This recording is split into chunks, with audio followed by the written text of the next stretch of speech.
Our squadron started in February 2010.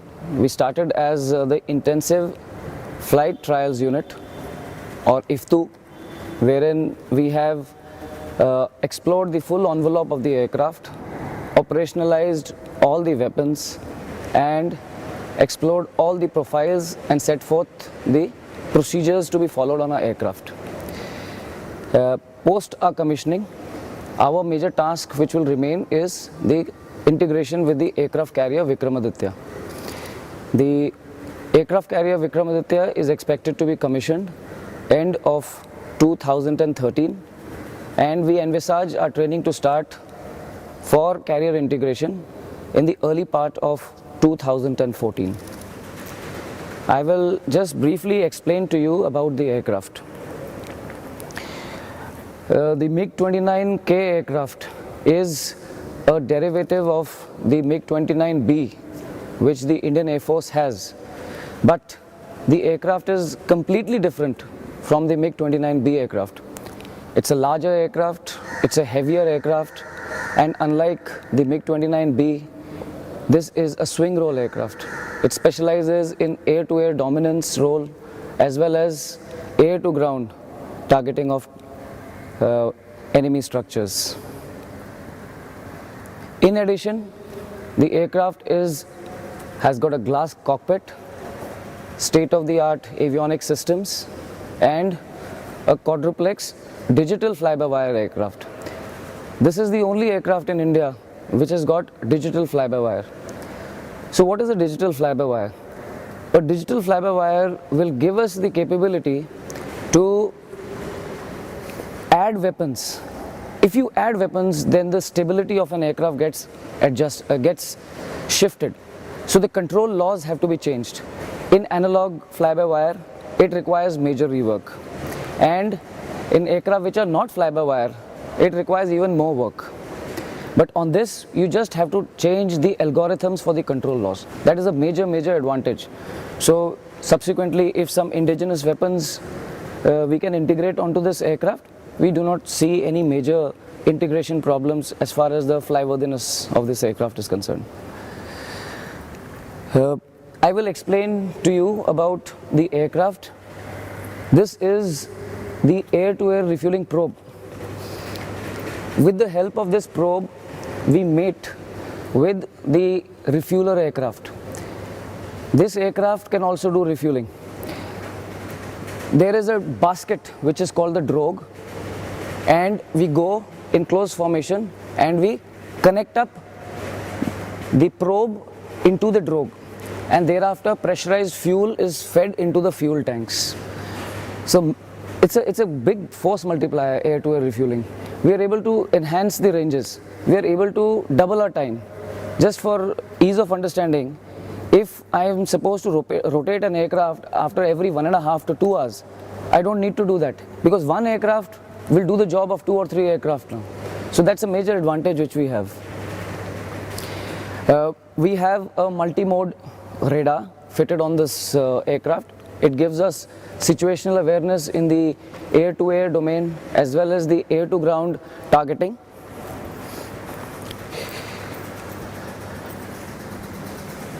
I will explain to you how this aircraft is different from other conventional aircraft which land on runways. If you see the size of this nose undercarriage, the technique of landing an aircraft on the carrier is a controlled crash, because you have to land with a precision of ±5 meters. So you must have all sat in civil aircraft. You would not have felt the bump at the time of landing because the pilot cushions the landing. Over here, we don't have that luxury. We have to impact at that particular point. Otherwise, the wire will not be engaged.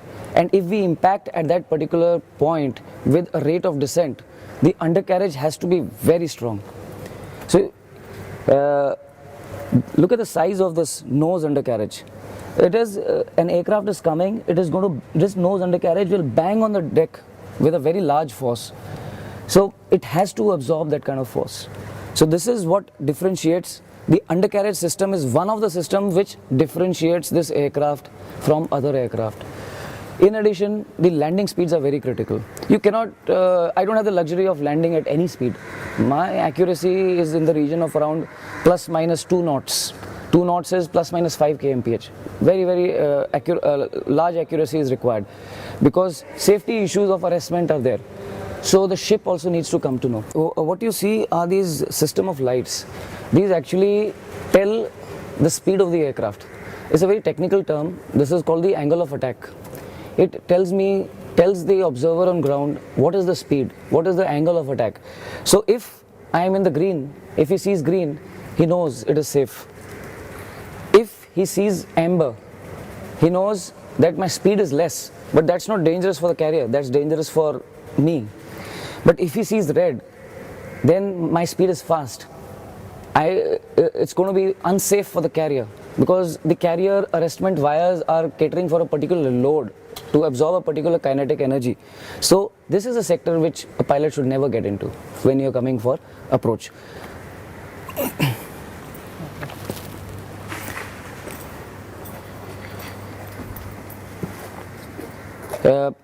These are the hard points. Fighter aircraft support their weapons on hard points. We have 4 hard points on either side of the wing, and we have a hard point under the fuselage. What you see in front of you are weapons. We have anti-shipping missile over here. We have rockets. We have BVR missiles. We have electronic warfare systems with us. So catering for a particular mission, I can change the configuration.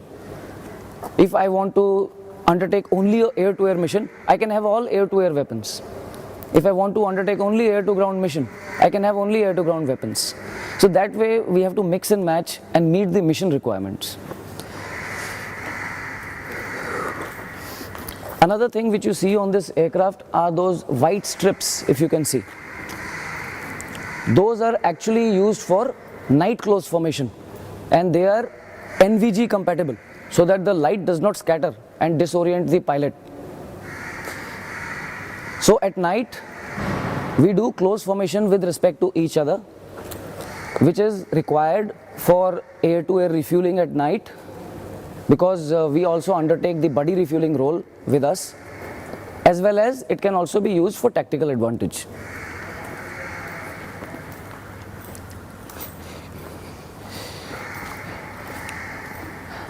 I was just explaining to you how this aircraft is different from other aircraft which operate from the runway. This is another feature.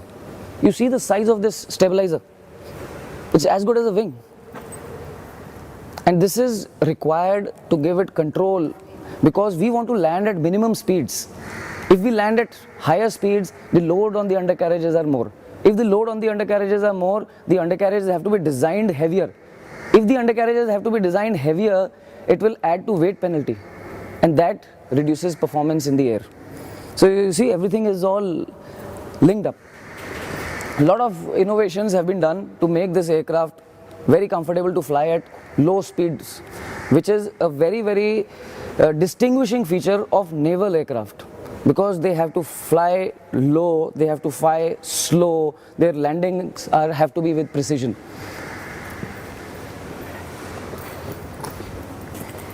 We have 2 engines which give us a thrust of 9 tons each, and what you see is this is the arrestment hook. It's really strong. It's really strong. It has to absorb the complete kinetic energy, and if you see, it has to caster, because if it does not caster, if there is a little wind from one side or if there is an offset to one side, it will have effect on the aircraft handling after touchdown. So it has to caster. This is what is a reusable equipment. This is the shoe. This is where the wire will get arrested over here.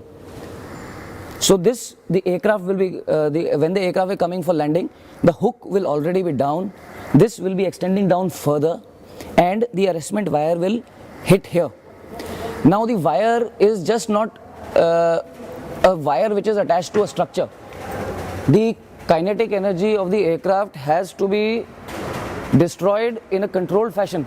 If I come and impact against a wire, either the aircraft will break or my body will not be able to take it. So there is a reel out. The wire reels out under the force of hydraulic pressure, so that the negative G on my body is within tolerable limits.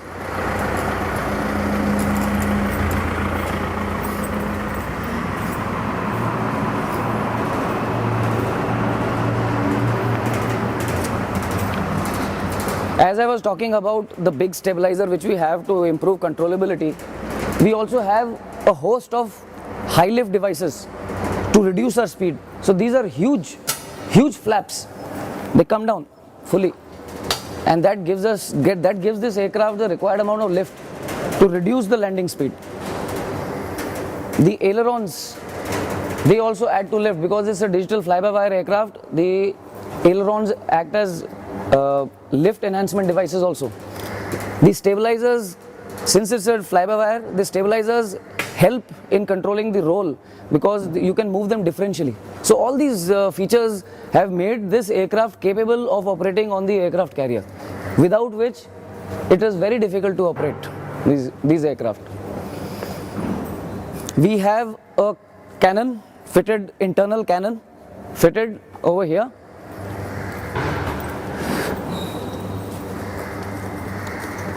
which we can use both for air-to-air roll as well as for air-to-ground roll. If given a choice, I have to shoot down a slow-moving aircraft. Why do waste a missile? We can shoot him down with a gun.